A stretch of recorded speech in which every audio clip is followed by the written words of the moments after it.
যশোর বিজ্ঞান ও প্রযুক্তি বিশ্ববিদ্যালয়ের বিজ্ঞপ্তি অনুযায়ী জনাব আব্দুর রউফ পরিকল্পনা ও উন্নয়ন পদে গ্রেড 1 সেকশন অফিসার অনুযায়ী আবেদন করেছিলেন।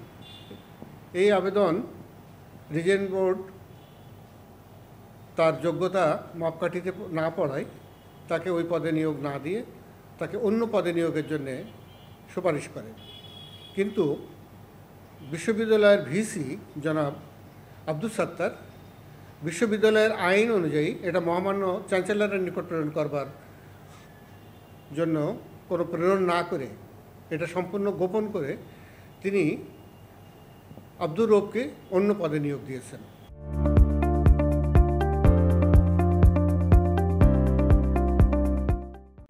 এবং এই নিয়োগের প্রেক্ষিতে বিশ্ববিদ্যালয়ের প্রায় 91 লক্ষ টাকা